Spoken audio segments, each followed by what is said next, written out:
learning new things about how to become more selfless in a world that's very much, it's all about me, me, me, me. How can we learn how to recognize selflessness in this me, me, me world? Plus, we're also going to cover magic. We keep seeing the same tricks over and over again, yet we're still entertained. How is that possible? My name is Arroe. I am a daily writer, a silent wolf. I stand on the sidelines and do nothing but watch. I listen, I study, then we activate it. I call it the Daily Mess, a chronological walk through an everyday world. Yes, it's my morning writing. As a receiver of thoughts and ideas, we as a people tend to throw everything to the side because we're going to deal with it later. When a subject arrives inside of me, I know it's time to dig in.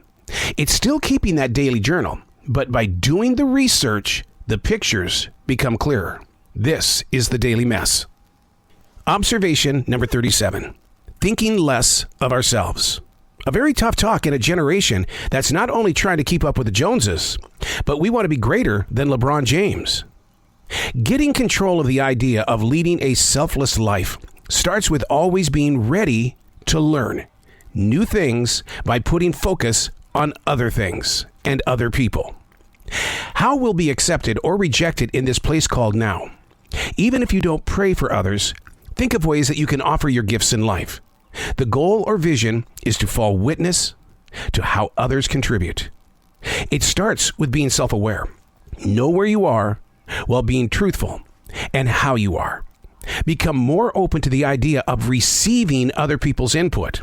It takes humility to ask questions and even more humility to consider their answer.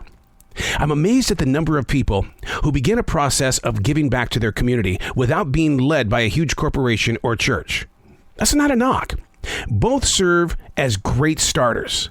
But when we really break it down, it requires our inner core to remain in the game of being selfless and not self-serving. Hey, coming up next, magic tricks. We keep seeing the same magic tricks over and over again. What is it about magic tricks that keep us entertained? Thanks for making it back to the Daily Mess. Observation number 38. Why does magic work? No matter how many times we keep seeing the same tricks over and over again, we're endlessly fascinated with the combinations of clever techniques, psychology, and skillful performances. Any magician will tell you that they use misdirection sleight of hand, props, and gadgets to create the illusions that always come across as being impossible. My question has always been, is magic a science? The professionals say many illusions presented are based on principles of physics and mathematics. The goal is to manipulate the mind and its perceptions. Our attention span relies so much on perception and how attention and perception must strategically work together while trying to create an illusion, one that's mesmerizing.